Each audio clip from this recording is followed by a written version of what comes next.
Welcome everyone to this session for Sikh Chamber of Commerce, where I'll be talking to Mr. Reddy on the current farmer bill situation.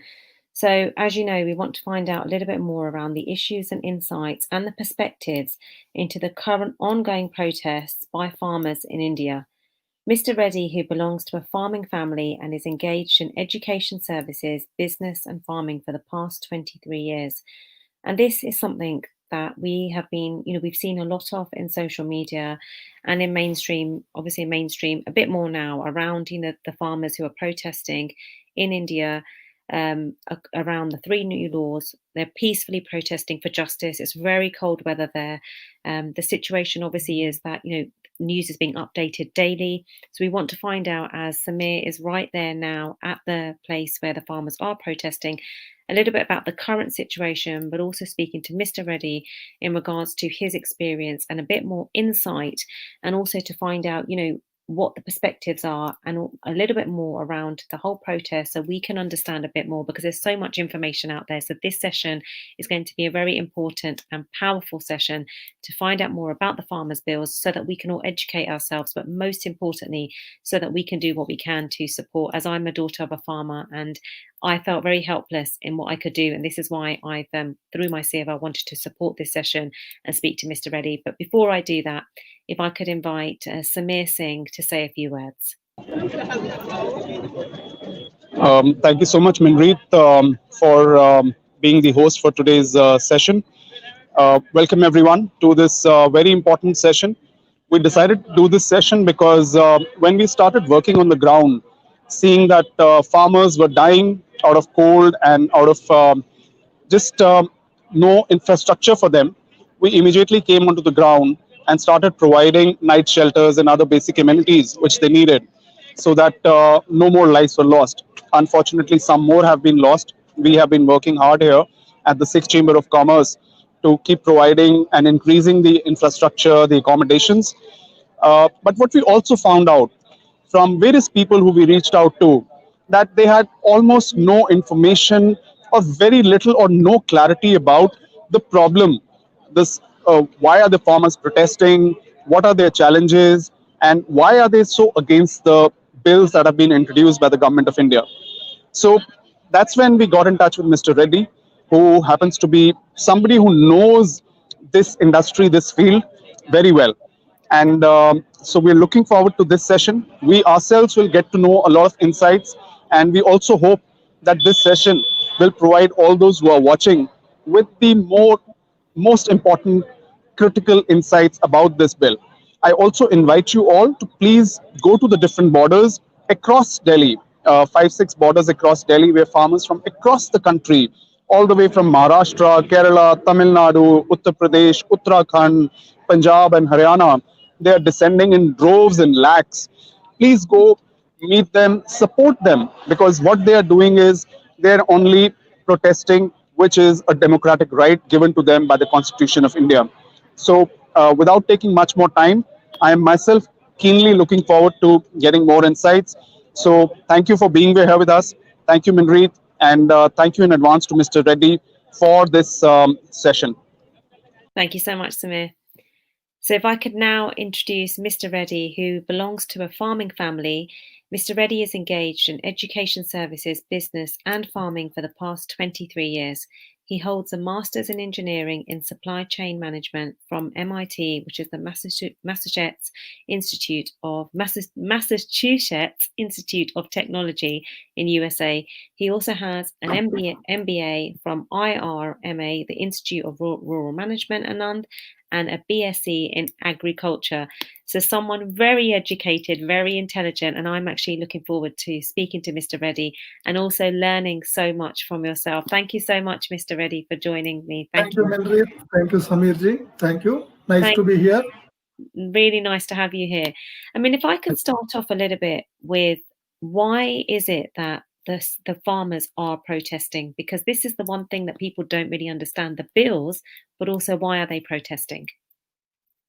Yeah, okay. Let me take you through, let me give you a brief overview of the 3 bills that were passed by the Indian Parliament in September. I'll explain what the bill contains, what the government says the bill will do, and what the farmers believe is what the government actually intends or what they suspect to be the unspoken agenda of the bill.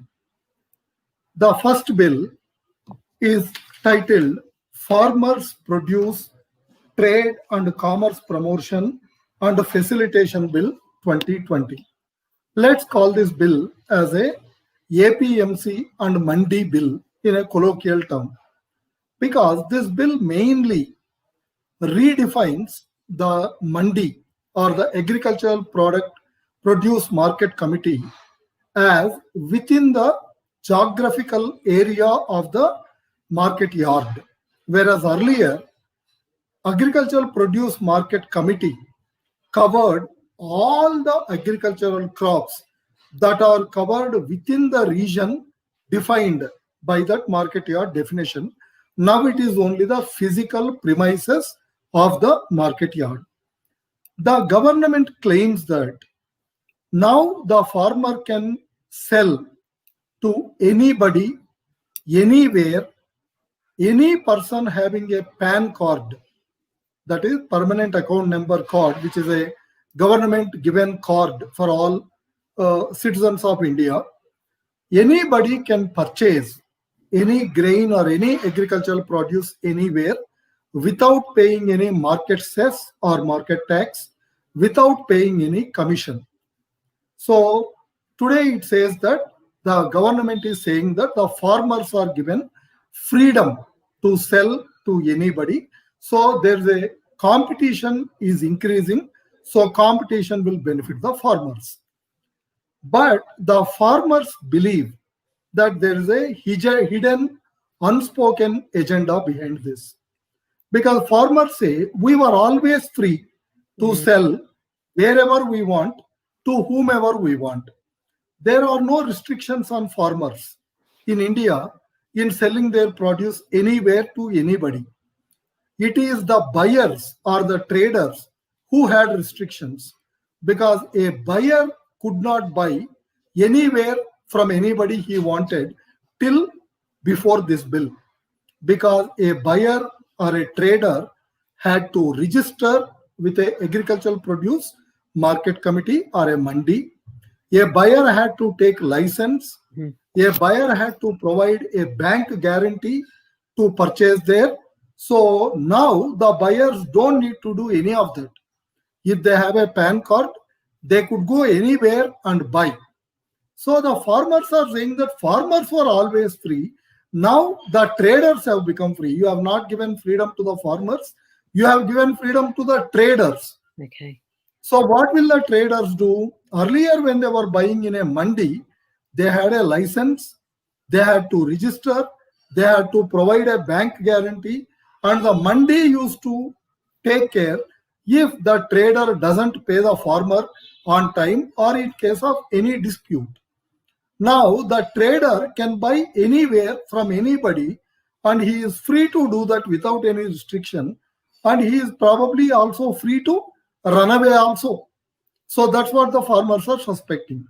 Farmers are also protesting because they see this as an indirect way of removing the minimum support price mechanism by weakening the APMC or mandi procurement and also minimum support price based procurement.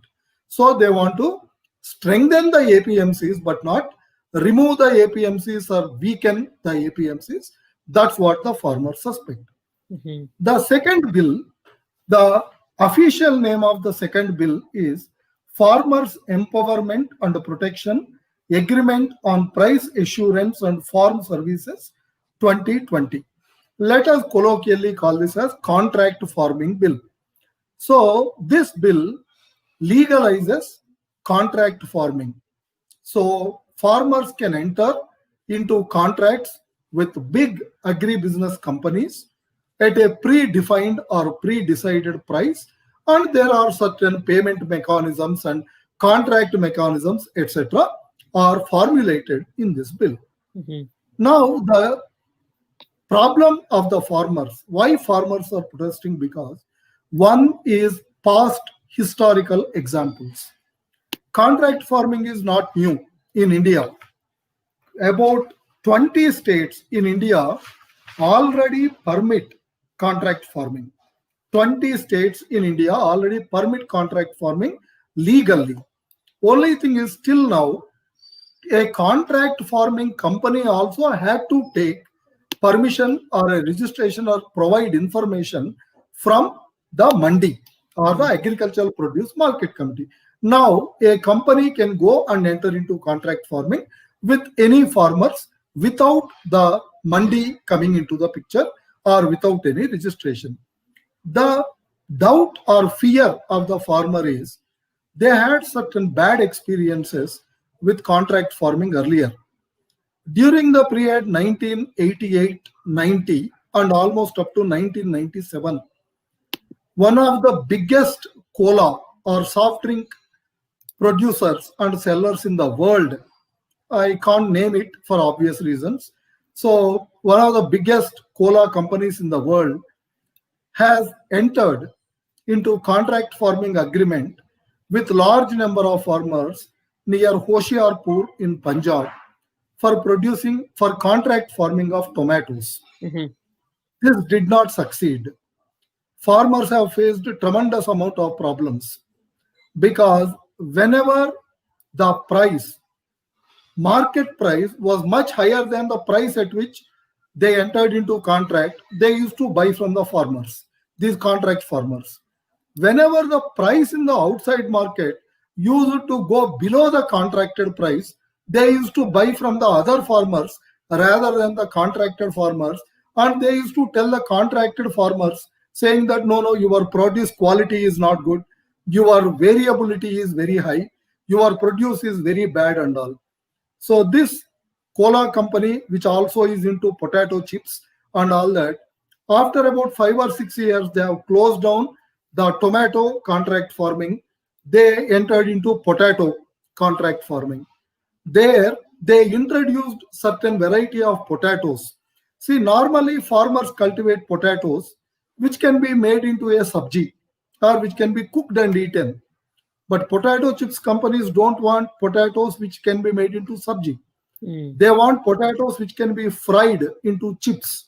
And the frying has to be in beautiful golden color. So the variety is changed. The agricultural practices are changed. The fertilizers are changed. And in the end, after production, the company didn't buy much and the farmers are left in the lurch because farmer cannot sell it in the outside market, because in the outside market they buy potatoes which can be made into sabji. So Punjab farmers had lot of problems with contract farming during 1990 to almost 1997. Even Punjab Agricultural Industries Corporation, also this contract farming project was done by this multinational cola company in tie-up with Punjab Agricultural Industries Corporation. And there is a historically documented example that it was quite a failure and it left many farmers in the losses. Also in Andhra Pradesh, there are some examples of contract farming ending up in losses. So main thing is historical example of contract farming failures. There are about 4 or 5 massive failures. Second is, in contract farming, the dispute resolution mechanism. In case of any dispute between the big company and the farmer cannot approach the courts. The dispute has to be resolved with subdivisional magistrate, which is typically an IAS officer, a bureaucrat, a revenue department senior officer. How many farmers have access to such a senior government officer? And some hidden unspoken fear is generally a big multinational company and a small farmer. Whom will the government officer favor? So in all likelihood, they have their reasons to suspect. The third reason for opposing this contract farming bill is, will farmers have any problem? Will they face any problems if they enter into contract farming, certain issues. Like, okay, I am contracting the crop. X company enters into contract farming agreement with me. They have right on my crop. But in case of any dispute between me and my company, the company goes and files a case on me. Will my land be seized? Or will they put an order till the dispute is resolved? You cannot cultivate any crop in that land. Sometimes, see, may be genuine fear, may not be genuine fear. But I have a reason to fear, and the government or the companies have to clarify that doubt. The fourth, it's in any factory or anything, you can take a loan on goods in process, or for whatever is under process also you can take a loan. Now these are big multinational companies, and banks love them. So what if a big multinational company contracts with me, they take a loan showing the standing crop in my field as a security and take a loan, and God forbid they evade the loan. What will happen to me? Will the bank come and fight with me? So these are all, some may be good doubts, some may be unfounded doubts. But one, historically, contract farming failures are haunting them. Second major issue is the dispute resolution mechanism. A subdivisional magistrate who is an IAS officer, a very senior bureaucrat, can a small farmer approach them, and certain other fears. The third bill is Essential Commodities Amendment Bill 2020. So Essential Commodities Act, whenever there are huge price fluctuations or any extraordinary situations, government used to impose stock limits, and these essential commodities cannot be hoarded or cannot be stocked. But now this Essential Commodities Act provisions have been removed. So small farmer, I can't afford a godown. My house only is 2-room house. Where will I stock?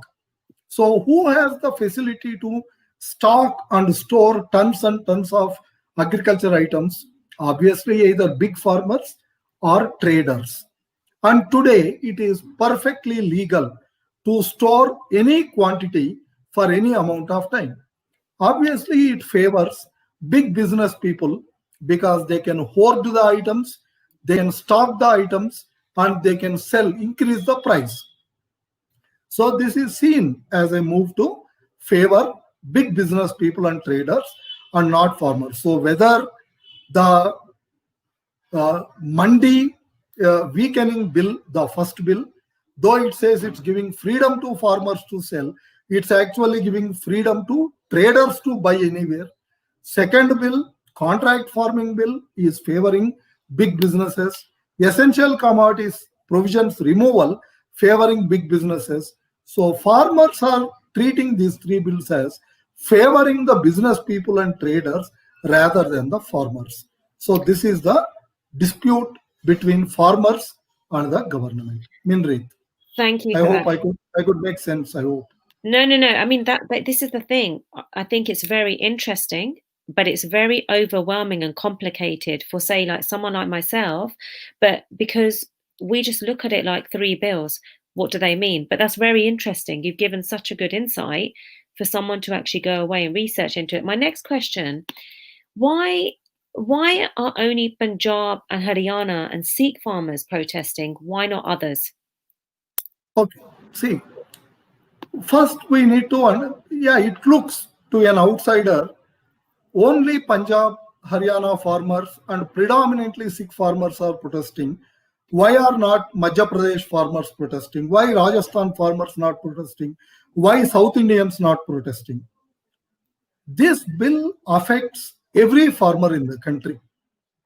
But if we look at, except Punjab and Haryana, majority of the other states produce a diverse variety of crops. And for each crop, the marketing system or marketing mechanism is different. If you see tobacco is a crop regulated by a central board called Tobacco Board. So Tobacco Board decides what crop to produce and it organizes the selling, marketing. Suppose you take cotton. Cotton mandis are very much used, but Cotton Corporation of India also does market intervention operations and buys as and when necessary.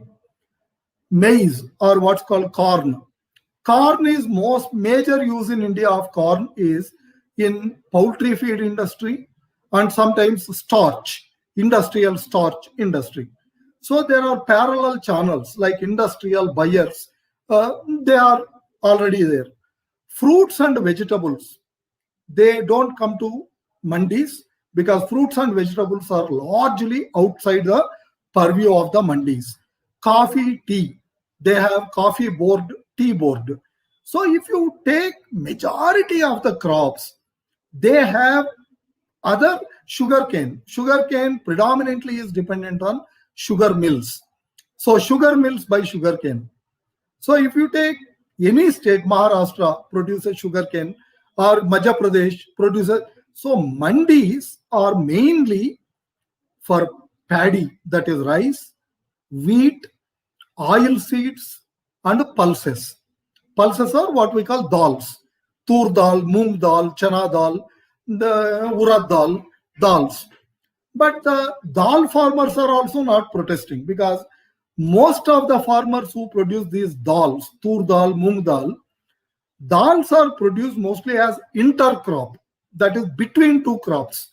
So dal itself is not produced as a lone solo crop most of the time. Sometimes it is, most of the time. It is produced between two crops, only as a secondary crop. Or Kharif and Rabi, I have two crops. In between the 2-3 months period, I produce moong dal or urad dal or something. So it's a whatever income I get from moong dal, urad dal is a bonus. So I don't really break my head if I get 10 rupees less.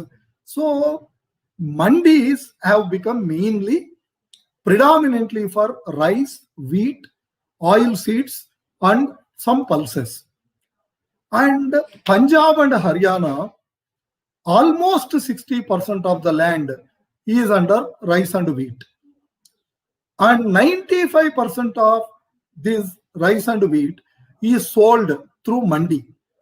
Because Punjab and Haryana farmers understand the dynamics of mandi very well. What is MSP, minimum support price? How this minimum support price impacts the price farmers receive. I am from Telangana. In Telangana, most of us sell at farm gate or at the most village gate. I know what price I am getting. Suppose if the trader is coming and paying, I will give you 100 rupees for your rice.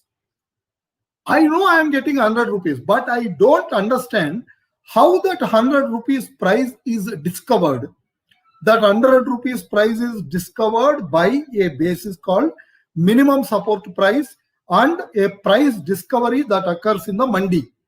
From that the price. But here in South India, in Telangana, mandis exist but not so famous or not so prevalent as in Punjab and Haryana. So in many other states, many of the crops, mandis are not relevant for many of the crops like sugarcane, coffee, tea, pulses, or tobacco or things, cotton, etc. Even where mandis are there, we don't understand how these interplay of back end and front end forces work in giving the final price to the farmer. Whereas in Punjab, they understand because they see physical mandis in front of them. They sell 95% of their grain in mandis and they understand the dynamics of the mandi. So they are protesting more. One, because majority of their crops are sold in mandi and mandi system is important to them. For others, it's important, but they don't realize. And for some other crops. Second thing, even contract farming. Anybody who does contract farming in India, any company, most probably the first state they will approach is Punjab and Haryana. So for Punjab and Haryana are the direct states which are affected by both the Mandi bill and the contract farming bill. Not only that, there is a third thing. There is a proposal to fine or penalize the farmers who will engage in burning of the stubbles of paddy and rice and wheat. Because you all probably know, because of the burning of the stubbles in these rice fields and wheat fields, heavy pollution occurring in Delhi. So there is a air quality control bill that is introduced, which puts penalties on farmers who burn the stubbles. That also directly affects Punjab and Haryana, because in all other states they burn stubbles, but most of the other states, the rice growing or wheat growing areas are not near the big cities. Since Punjab, Haryana are near Delhi, the problem is more acute, and Delhi being the place where all the bureaucrats, all the ministers, all the politicians live, the problem is felt more. So I think Punjab and Haryana farmers only are protesting mainly because of these three reasons: Mandi bill, contract farming bill, they are the first targets, and even the stubble burning law, they are the first targets. Minrit, I hope I am clear. No, you are. Thank you. We've had some comments come through saying, "I'm with you, dear farmers. I love the way you are explaining it so simply, Mr. Reddy. It's a pity that even the so-called educated people are unable or unwilling to understand this traders and corporates promotion bill." But obviously we've got lots more questions and we've got half an hour left. So I do want to get, because you're brilliant, you're very good at explaining it.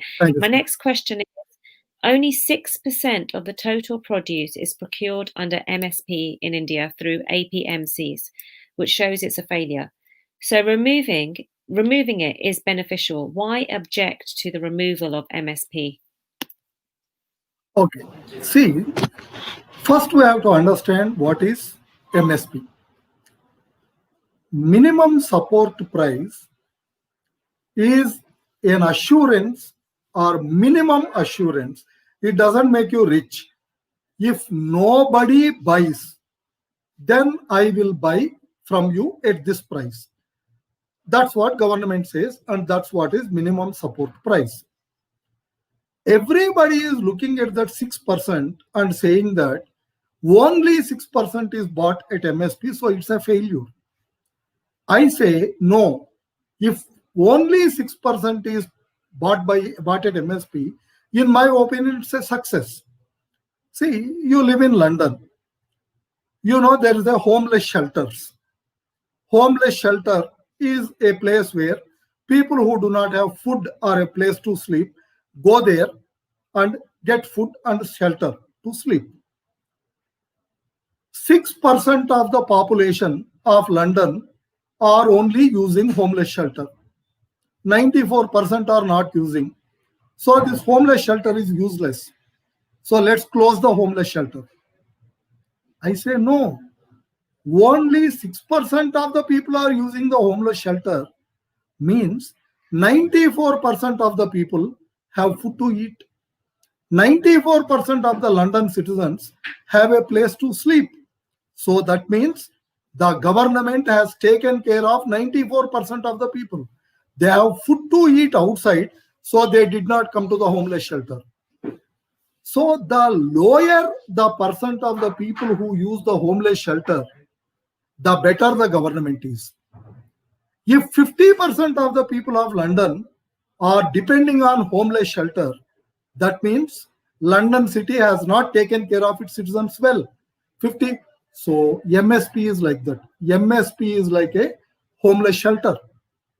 When will I sell at MSP? If, see, I have a car. I want to sell a car. I take my car to a Maruti True Value showroom, which is a Maruti company authorized used car showroom. I say, Maruti, how much will you buy my car for? He says 2 lakhs. Then I bring that slip of 2 lakhs and ask outside, will anybody buy more than 2 lakhs? If somebody says 2 lakh 10,000, I will sell there. If nobody is buying, so MSP is a base. the minimum that I will get. If somebody pays to me more than a MSP outside, I will sell outside. When nobody else is buying outside, yet better than MSP, I will come and sell at MSP in the mandi or in FCA. So MSP only 6% farmers are benefiting. Is the data is the same. There is a beggar who came and begged me. One guy says, oh, this beggar is so poor, he is so thin. Whereas a rich man looks at him and says, oh, this beggar is so slim, he doesn't need to do dieting. He doesn't need to go on a diet, so fortunate. So it's the same data, two people look at it in a different way. So 6% of the country is benefiting from MSP is true, but that indicates it's not a failure. It's a great success because this country has assured to 94% farmers a price better than MSP. Better than MSP. So that's my take on this. So MSP is a good indicator of how a country is treating its farmers. What percent of farmers are selling at MSP is a good indicator of how the country is treating its farmers. If less people are selling at MSP, that means the farmers are getting better price outside. If more people are selling at MSP, that means farmers are cheated outside. Minri? Thank you. Yeah. So this law gives freedom to farmers to sell to anybody, anywhere, and this competition will benefit farmers. Why can't they invite anybody to come and buy produce? Why do they want mandis or APMCs? Okay, see, farmers face risk at every step of their life.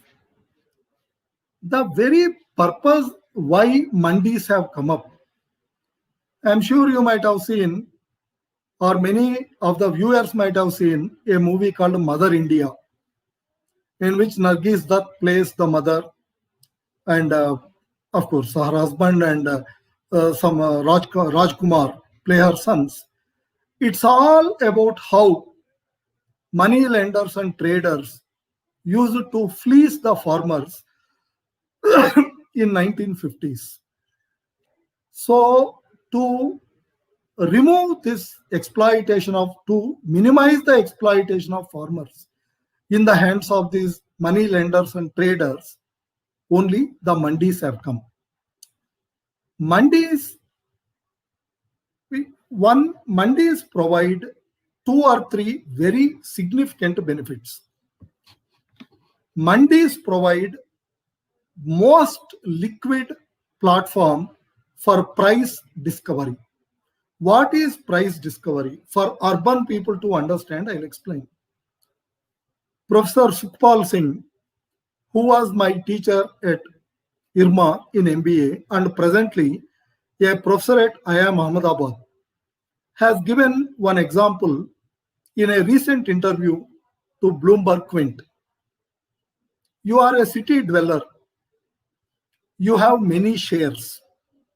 Same way your friends have many shares. Now, government says you can sell these shares to anybody, anywhere. No restriction. But there is no stock exchange. There is no system called a stock exchange. Minreet has some shares, Narsireddy has some shares, Samirji has some shares, Venkatesh has some shares. Anybody can sell, anywhere can sell, anybody can buy. But no stock exchange is there. There is no system called stock exchange. Then where will you sell? How will you know what price you are selling is the correct price or not? What is the surety the person who is buying your shares will pay you money?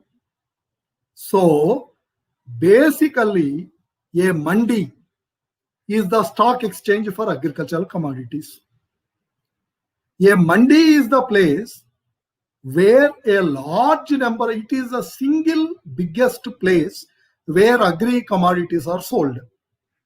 So when I go there, since a lot of crop is sold there and lot of traders are there, I can discover the price.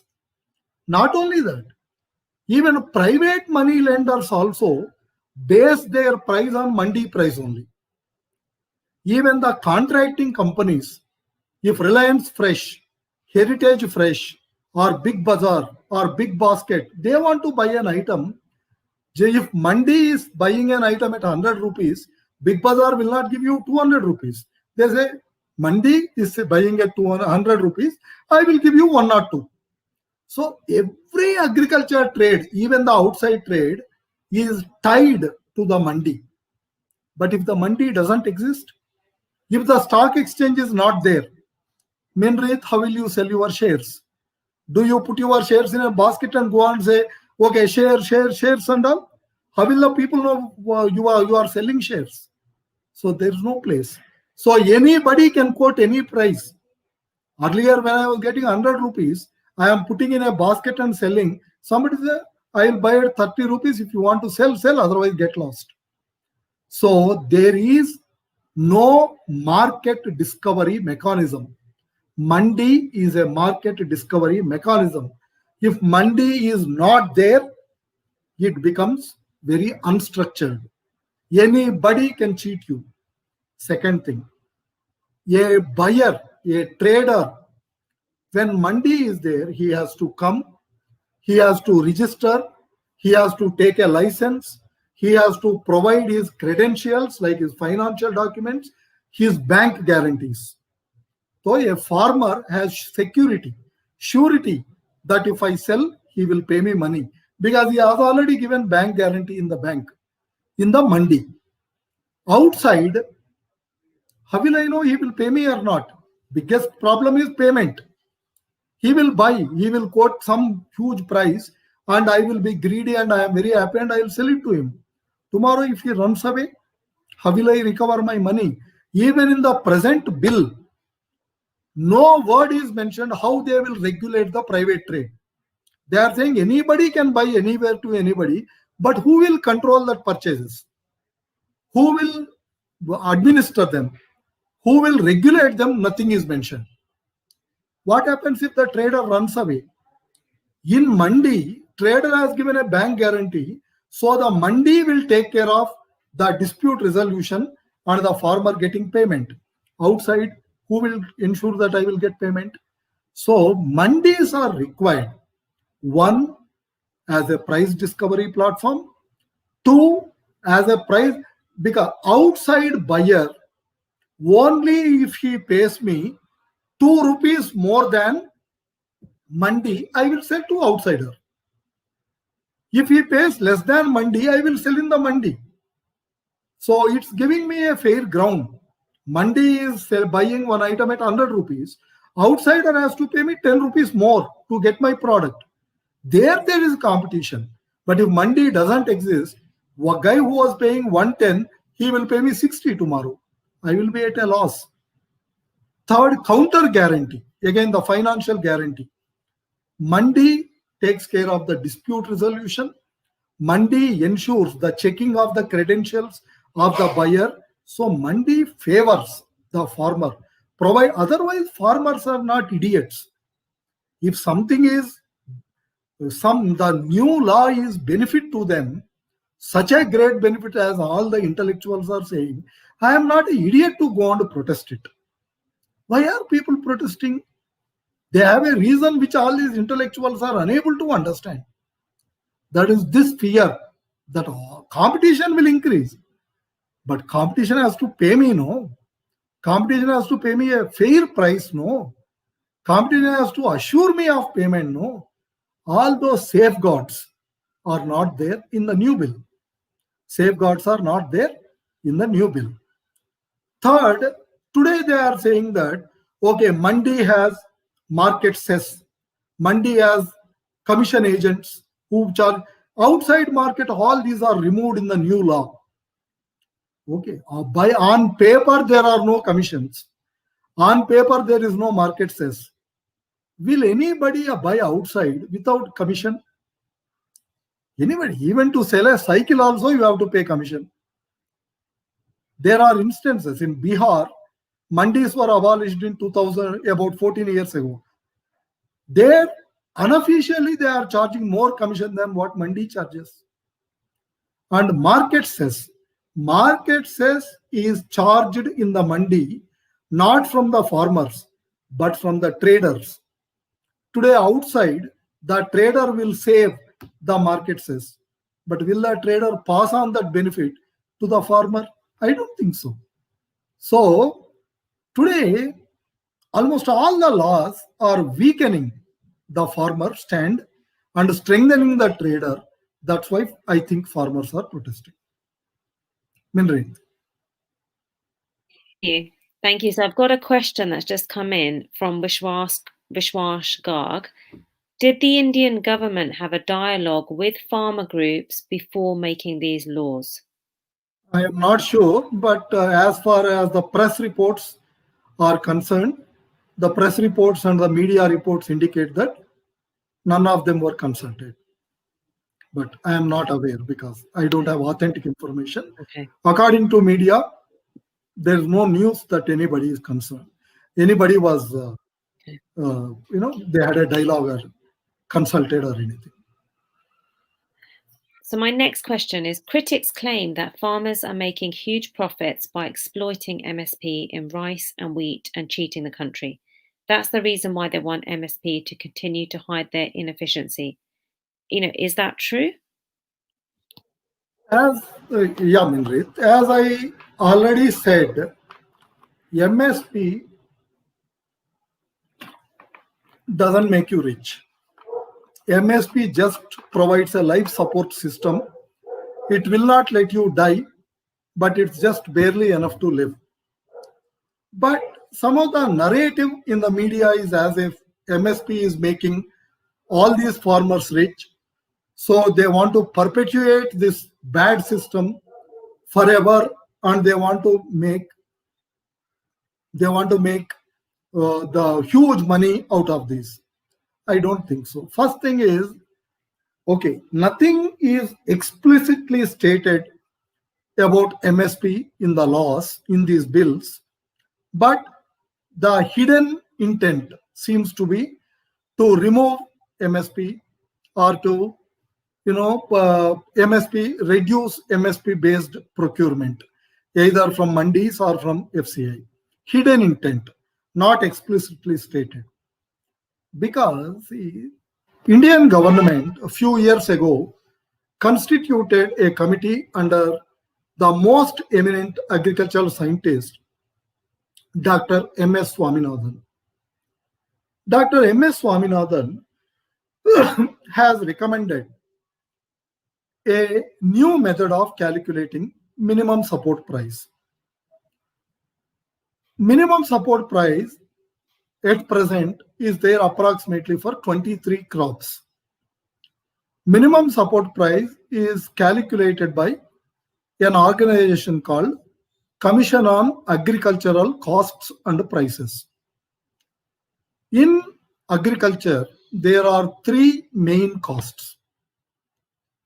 The first cost is cost of inputs, seeds, fertilizers, wage labor, or wage hired machinery. Anywhere money goes out of your pocket. So let us call this cost one. The second cost is the farmer and his family members are working on the farm. Their labor is considered to be free. But Dr. M.S. Swaminathan said, farmers and farmers' family labor should also be considered as a cost. So let's call it cost 2. Then cost 3 is tenancy cost. Tenancy cost means what? You have a car. You can use the car for your own usage, or you can rent the car with Uber. If you give the car to Uber, every day you earn 100 pounds. Instead of that, you are using it for your own usage, you are losing that 100 pounds. Same way, I have land. I can rent it to another guy and earn some lease amount, or I can cultivate on my own. If I am cultivating on my own, I am losing that opportunity cost of lease. So that's tenancy cost. And my land costs something. Suppose my land costs 20 lakh rupees an acre. On that, some reasonable interest. So these are the three costs. But as of now, MSP is calculated only on the cost one. MSP does not take into account the farmer and his family labor. It's taken as zero. MSP doesn't take the tenancy cost or the interest cost of the land. Land is considered free. Now, Dr. M.S. Swaminathan recommended all the three costs should be taken into consideration. The cost 1 plus cost 2 plus cost 3, and he named it C2. C2 is cost of comprehensive cost of cultivation. And if this is the actual cost to the farmer to cultivate, farmer should also get 50% profit. So make 1.5 times of C2 should be MSP. This is a very romantic dream, because if that is accepted, the new MSP will become double that of the present MSP. What is the problem? Farmers will benefit? No. Because government is more concerned about the urban public, urban people, urban consumers, because they have more access to media, they have more access to television channels, they have more access to everybody. They have more noise. Farmers have less noise and less voice. If MSP becomes double, in the end, the urban retail prices of food will become double. What you are buying today for 10 rupees will become 20, 30 rupees in the retail outlet. Then urban consumers will make a noise. So obviously government cannot accept M.S. Swaminathan's proposals. It didn't accept. But if instead of 1.5 times of C2, C2 is the costs of farming inputs, seeds, fertilizer, labor, machinery, tenancy cost and rent cost, and cost of family labor and own labor of farmer. That all these three are C2 and 1.5 times. Okay, if you cannot give 1.5 times, give 1.1 time, or at least give 1 time. Presently, only one cost is MSP. Remaining 2, own and family labor is not included in MSP. Tenancy cost and rent cost are not included. So then one day farmers will come and ask, no, increase our MSP. So what is the best way?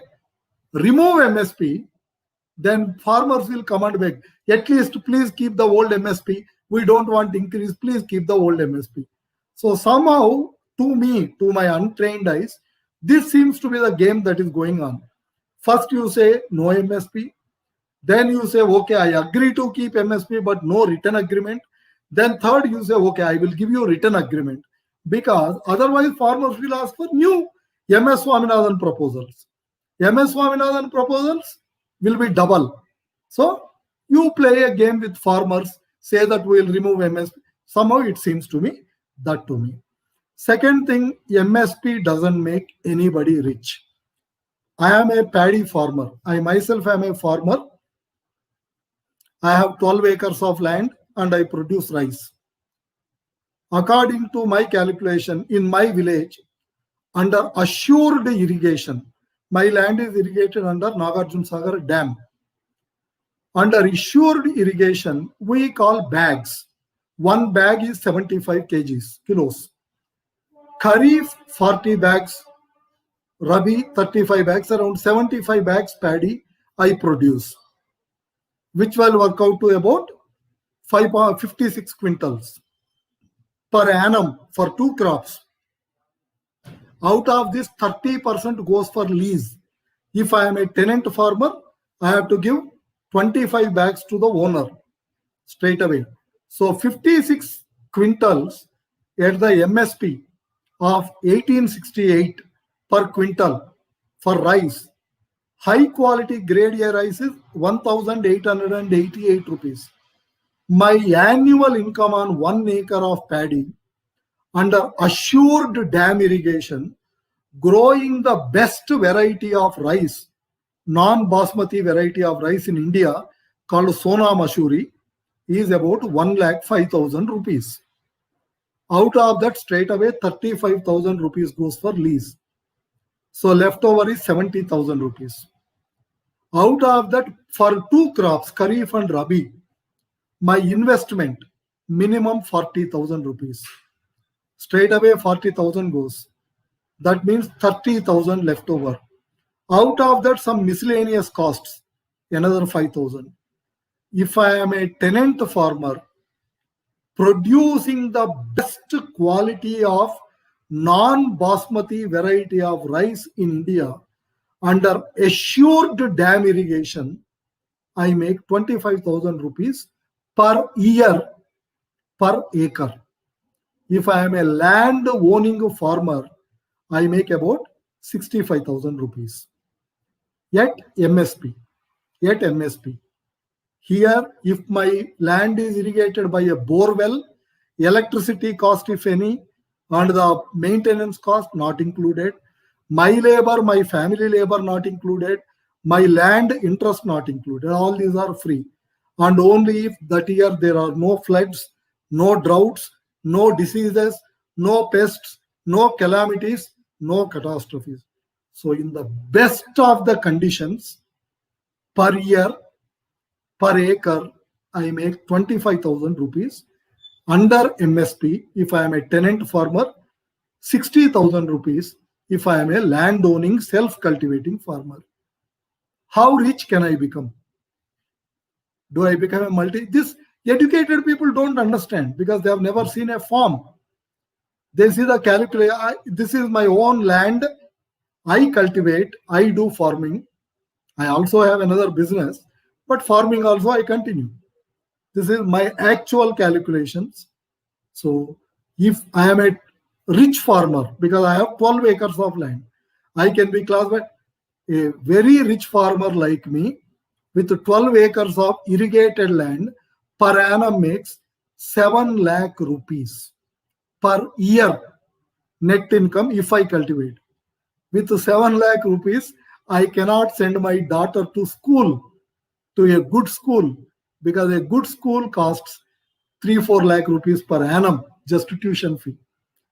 Yeah, Minreet. So there is no question of exploiting MSP, because with MSP, I cannot even survive.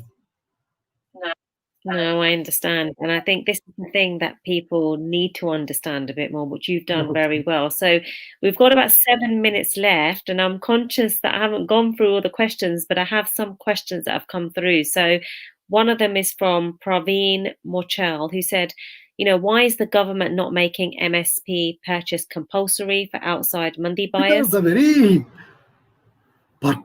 the very thing is, when you are giving freedom to outside traders, not only to buy from anybody, anywhere, but to at whatever price. Again, go back to the movie Mother India. So, I know it's an iconic movie called Mother India. An outside trader will benefit only if he can buy at any price he wants. So, if MSP is made compulsory, then there is no issue at all. Farmers will go home tomorrow. To say outside buyers also have to buy at minimum MSP, then 1 second the farmers' protest will stop. It's why government is not making, I cannot answer, because government has its reasons. I can only talk the logic of something. Yeah, Minreet. And so I've got a few more comments as well. So when our intention is to improve the income of farmers, what is the problem in going for implementation of Dr. Swaminathan recommendations? Yeah, the government's stated objective is to double the farmers' income by 2022. Of course, still the action plan seems very unclear how the farmers' income is going to double with these kind of proposals, because everybody, including environmentalists, urban journalists, great economists, are saying paddy and rice and wheat should be stopped and farmers should go into millet cultivation, farmers should go into less water consuming and environmental friendly crops. They don't give yield. India's food security will be severely affected. and people cannot get enough food and no income. So somehow the stated objective and the actions do not seem to match. Because today everybody is praising, because this MSP removal will reduce the dependence of Punjab and Haryana on paddy and wheat, and they will move to other cash crops and other cereal crops and environmental friendly crops. Environmental friendly crops will save the environment, but will severely affect the food shortage. So if Dr. M.S. Swaminathan's committee recommendations are improved or accepted, farmers will definitely benefit, but urban consumers will create a humongous noise, because the food prices in the outside market, when the raw material is procured at double the price, when MSP becomes double, obviously they have to be sold at double the price. If the food is sold at double the price, obviously the government has to double the salaries of all the government servants. Automatically all private sector has to double their salaries, which they don't want to. So who is the best person to stop? Stop the farmer. Tell the farmer to save the country, serve the country, and be hungry and produce crop and sell cheap, and you have a social responsibility. Farmer is the king and all. You give some good words to fill his stomach and don't pay him the money. The entire system of the country, except farmers, will be happy. And farmers can't do anything. What can they do? They cannot do anything. They have to produce. That's the only thing they know. So why can't they implement? There are a lot of economic reasons, political reasons, Okay. more so because urban consumers will be opposing very much. So we've got a couple of minutes left, and I'm going to just pick out some of the questions, obviously, and I think this one is quite a good one. Is there any impact for urban consumers, FCI procurements, and PDS mechanism? Yeah, definitely, because see, if the hidden intention of these bills seem to be to weaken the MSP based procurement, either in mandis or by FCI procurement system, because most of the rice and wheat in Punjab and Haryana are procured under FCI, and they want to reduce that. Main because everybody, the educated people and the government and intellectuals are very confident, because there are already 3 years worth of food grain stocks in FCI godowns. There are buffer stocks and they are rotting. So there is no need of paddy and wheat.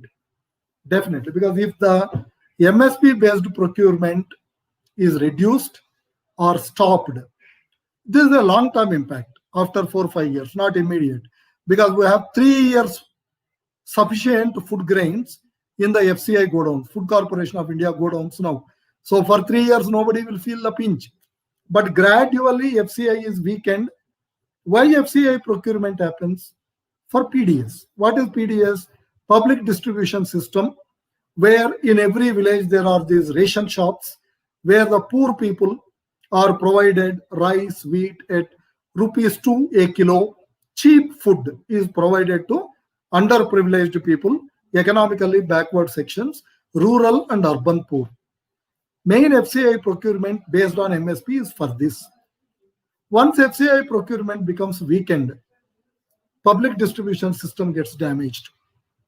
When public distribution system collapses, all these poor people who are getting rice and wheat and other food grains at very cheap price, they stop getting rice and wheat at a cheap price. They lose access to cheap, affordable food that is coming to them from ration shops or public. Then what they will do? They will compete with other customers for the other food in the retail market. When retail market, poor people are also competing for the same food by normal demand supply dynamics. The demand becomes huge and the food prices obviously will increase. Food prices will increase for urban consumers. The second thing, see, in the Essential Commodities Act repealing, you are now permitting anybody to stock or hoard large quantities of food items for a long time. Obviously, farmers don't have that much of stocking and hoarding capacity, except minuscule 1% of farmers. Who will stock and hoard? Traders or companies. They have access to cold storages. They have access to godowns. Why will they stock? Obviously, they are stocking to make money, make higher profits by storing. When people need food, they will not sell. When the price goes up, they will release the stocks. So when food goes into the hand of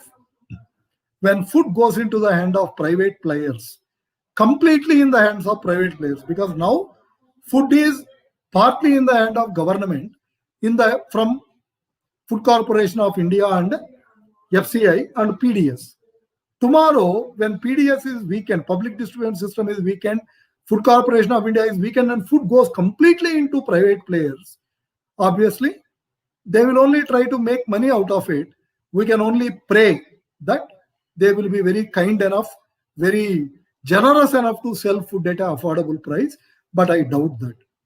The third reason, in every article I have written, I have seen, I have read, every news item I have seen by even the eminent environmentalists and the politicians, they are showing tremendous anger towards the rice and wheat farmers, saying that they burn the stubbles, they exhaust the water, they eat away the subsidies, they cheat the government. This kind of hatred from the government, from urban educated class and from economists will obviously lead to farmers moving away from rice and wheat to some extent.